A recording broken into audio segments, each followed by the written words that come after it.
5-975-2600। दोस्तों अगर वीडियो अच्छा लगे तो ज़्यादा से ज़्यादा शेयर कीजिएगा, वीडियो को पूरा देखिएगा। I am receiving the call. Okay. Oh my God.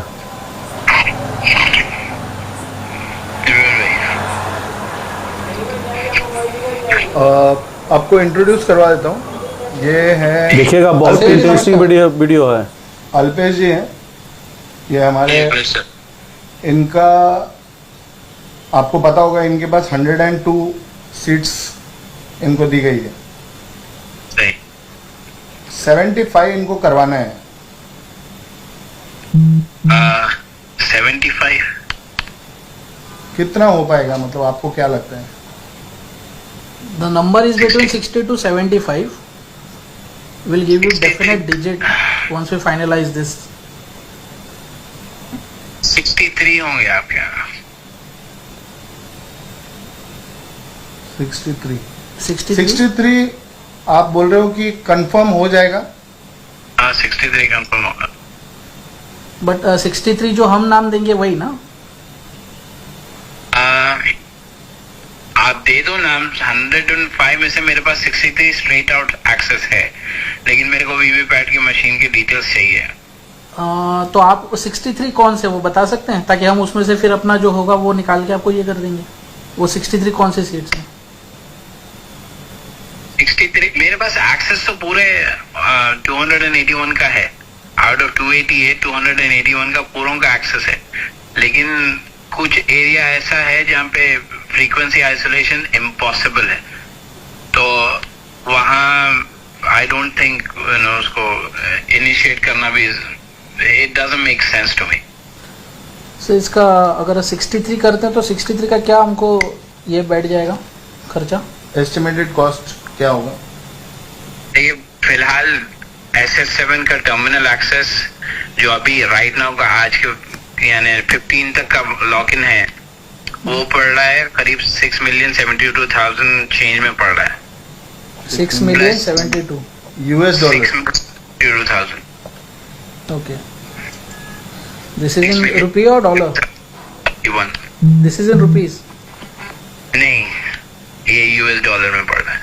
Okay, अब इंडियन रुपी में कराओ तो 52 CR 53 CR के आसपास पड़ रहा है। जी जी।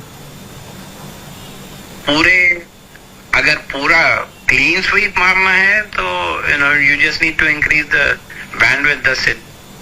$120,000 एक्स्ट्रा पड़ेगा, plus I need people on ground, that's it. How many people? आपने हमसे 20 लोग मांगे थे।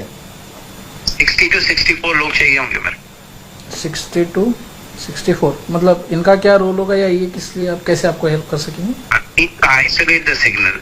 ओके। तो अब इंडिया में 2G नेटवर्क नहीं रहा, सारे 4G 5G पे है, तो 2G नेटवर्क को आइसोलेट करने के लिए I need frequency between 102 and 150। तो ये लोग हम आपको देंगे या आपके रहेंगे? हाँ, ये 60 to 64 पीपल आप लेंगे, चूज करेंगे, आपके रहेंगे या हम आपको प्रोवाइड करें?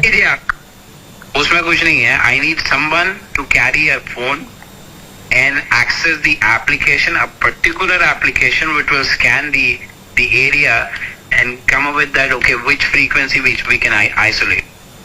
एक फ्रीक्वेंसी पुलिस का रेडियो यूज करता है, वॉकी टॉकी का जो नेटवर्क है, और उसी के लगभग वही शॉर्टवेव के ड्यूरेशन में ईवीएम की फ्रीक्वेंसी मैच होती है। So I need to isolate that के ओके किसी के साथ इंटरसेप्ट ना हो जाए, तो उसके लिए मेरे को आइसोलेट करने के लिए I need to scan the frequency. आपको ईवीएम की क्या डिटेल्स चाहिए एग्जैक्टली?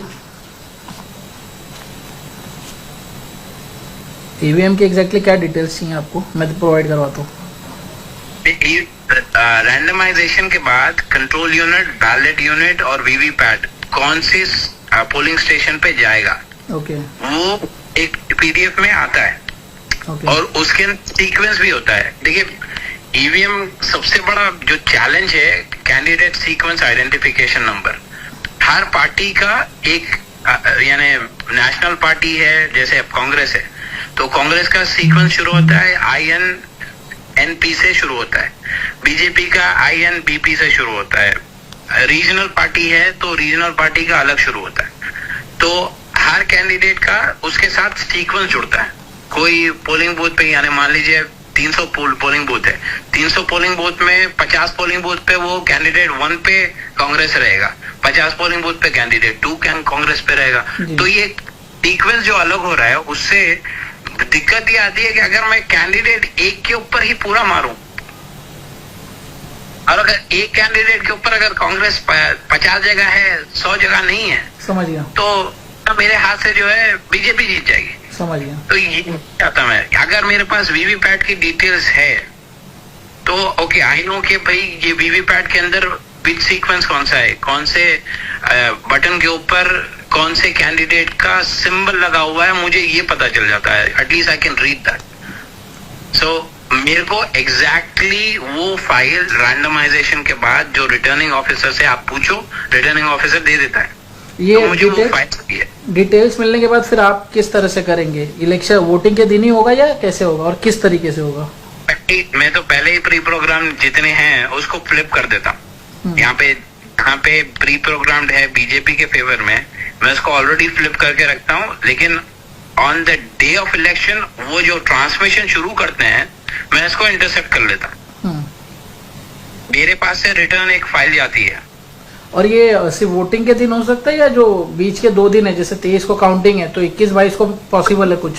बहुत ज्यादा क्रूशियल होते हैं, क्योंकि बीच के 2 दिन में जहां पे इनका ट्रांसमिशन नहीं हुआ, कमाल की बात यह है कि ईवीएम मशीन बंद होने पे भी, खासतौर पे ECIL की जो मशीनें हैं, बंद होने पे भी उस पर ट्रांसमिशन होता है।